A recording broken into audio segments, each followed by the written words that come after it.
Hello and welcome. So while I was in the process of coming up with some thematic list builds for the new Space Marines Codex, I figured I may as well share my thoughts on which infantry units can best flex the various heavy weapon types. Yes, it is a pretty specific subject, but I found it to be a pretty fun set of variables to puzzle out. So here we go, my thoughts on the best Space Marine heavy weapon squad combos. Before getting into the topic at hand, I suppose I ought to share my thoughts on the new Space Marines 9th edition Codex. It's pretty damn good. There are a few mechanical grievances I have, but the Codex's rules are head and shoulders above the initial 8th edition Marines Codex, and is way more in line than its predecessor was. The format for the information presented is the best I think it's ever been, although again there are a few points of note that make me scratch my head. These are points I made in my 9th edition Datasheet Plus Improvements video, particularly the order in which stratagems are presented, which, don't get me wrong, this new way of categorizing stratagems is definitely an improvement. But if these stratagems were also cross-categorized by phase, it would greatly increase the ease in looking them up, and would definitely bump up any theoretical review scores. As with the Psyker, Cast, and Deny labels I mentioned in my previous video, which honestly I thought we were very likely to see, so I may as well state it again here. This is probably one of the most crucial details of a Psyker's attributes, and so it follows that it would be useful to reference at a glance. But all things considered, these new codexes are fantastic, and as I said earlier, pretty damn good. 7 out of 10. And with that out of the way, let's carry on. Returning to the topic of focus, I should state that of the many variables this video will cover, unit point costs will not be among them. You see, points change more frequently than mechanics, and what I am curious to compare is how much weapon performance we can squeeze out of each unit. And regarding unit size, I am looking at each unit's base size, or simply, what's in the box? So on to the heavy weapons. First up is the Grav-cannon. Grav-cannons have lost their specialty stratagem from the previous codex, gravitic amplification, which allowed them to reroll wound rolls and damage rolls, which is a big loss. But the base weapon profile has gained two important improvements, that being a consistent damage of 2 over d3 and an increased range of 30 inches from 24. And with the new standard for Marines being 2 wounds, Grav-cannons do possess the rate of fire and AP you can rely on for the job. The 2 infantry units that can take Grav-cannons are the Devastator and Centurion Devastator squads. A Devastator squad allows for 4 models to take heavy weapons, while each Centurion can typically take 2, resulting in these 3 Chungus Marines being able to bring more heavy weapons to bear than the higher model count Devastator squad. However, with Grav weapons this is not the case. For the purpose of utilizing Grav-cannons, the Devastator squad outputs a superior rate of fire. With an initial 20 shots over the Centurion's 12, they immediately seem more preferable.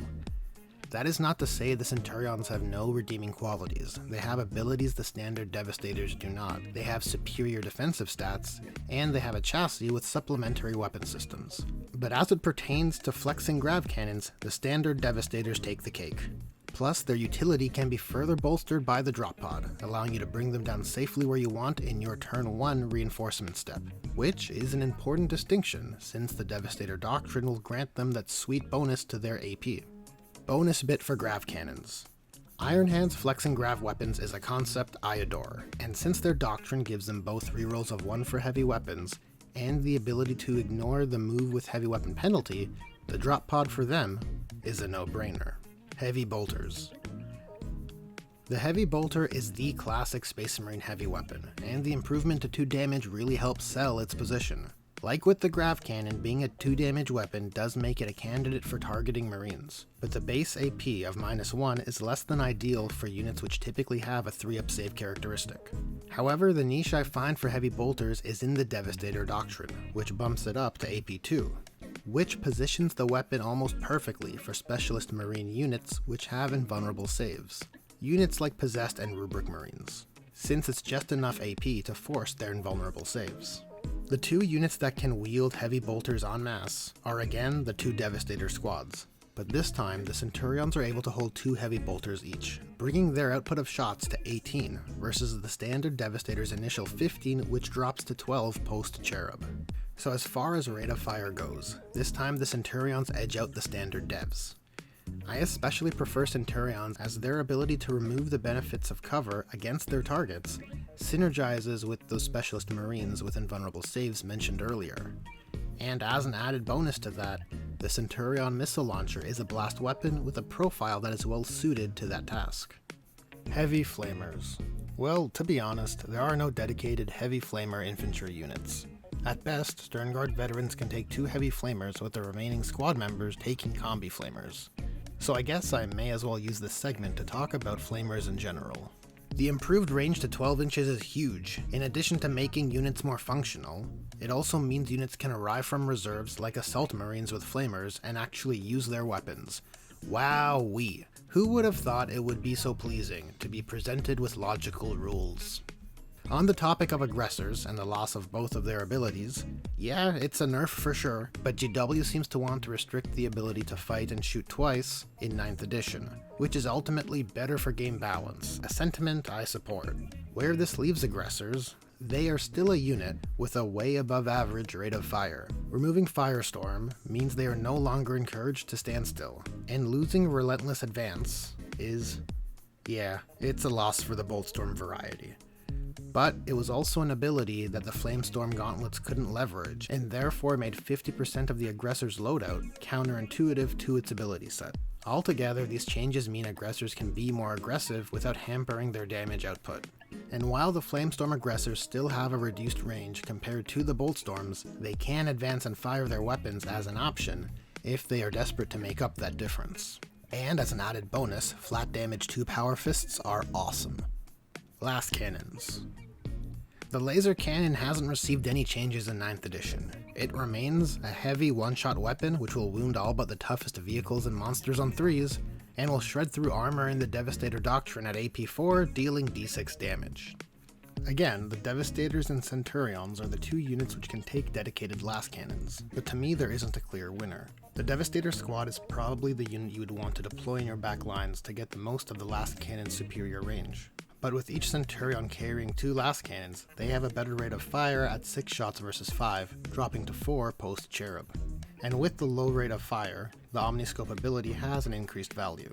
So this is a toss-up for me, but I would probably opt for the standard Devastators. Bonus points for the Imperial Fists, whose Lascannons deal d6 plus 1 versus vehicles, while the Devastator Doctrine is active. Melta weapons. Oh boy, now things are getting a bit spicy. The big change to the multi-melta profile is that their number of shots has doubled from 1 shot to 2, and their bonus for being in half range has been improved from d6 re-rolling the damage to d6 plus 2. Praise be to Vulcan. The infantry units that can be equipped with dedicated heavy melta weapons are the standard Devastators and Eradicators. Sure, the Eradicators don't technically have multi-meltas across the unit, but they do have very comparable weapon options. The Melta Rifle has the same damage and ability bonus as the Multi-melta, but is of the Assault type. And the Heavy Melta Rifle is of the Heavy type, but its damage is always d6 plus 2, and the half-range ability bonus is increased to a staggering d6 plus 4 damage. And for every 3 models, 1 model can take a Multi-melta. For the most part, the plethora of combinations here results in the Multi-melta Devastator squad having a greater volume of shots, and the Eradicators typically having better damage per shot, unless they max out their size to have 2 multi-meltas. But at that point it becomes counterintuitive, since the Eradicators can only double their shots if all shots are going into the same target unit. That said, I rate the 2 units pretty evenly, but I think each chapter's unique toolkit may encourage one option over another. The Iron Hands, Imperial Fists, and Dark Angels skew for the turn 1 multi-melta Devastators and drop pods, mainly due to their doctrine bonuses. Not that meltas need the AP, but each of their unique doctrines work pretty well here. The Iron Hands can leverage their calculated fury to maintain accuracy when disembarking, and the Imperial Fists multi-meltas will either deal d6 plus 1 or d6 plus 3, depending on the target distance if it is a vehicle. And the Dark Angel's increased range can help their melta weapons reach the boosted damage threshold. The Ultramarines and Salamanders, I think, skew for the turn 2 Eradicators arriving from strategic reserves. Since there is no guarantee that ideal targets will be within 12 inches of their arrival point, the Heavy Melta Rifle's base damage of d6 plus 2 circumvents the issue, and Emperor have mercy if they are within 12 inches. In the tactical doctrine, the Ultramarines will count as not having been moved, which will help maintain hit reliability, and the Salamander's Eradicators will have +1 to wound, and their Relentless Determination stratagem can be used to count as not having been moved. Bonus mention to the Raven Guard, who can teleport units around before the game begins with the Master of Ambush Warlord trait. Plasma Cannons. Plasma remains as an extremely versatile and deadly weapon type. The big change being that the supercharged natural hit rolls of 1 are now the only result when those guns go boom.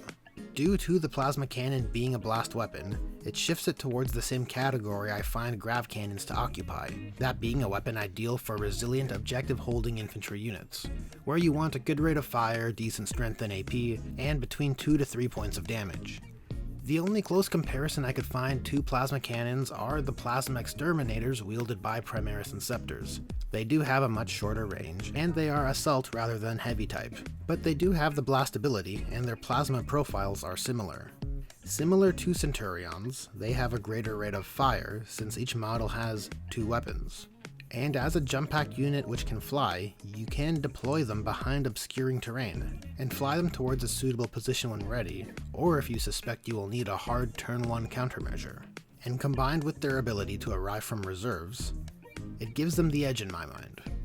A bonus bit for Hellblasters. I think they can occupy a similar role to Plasma Devastators, but to be honest they have more in common with Combi Plasma Sternguard veterans, so there is just less in common to directly compare.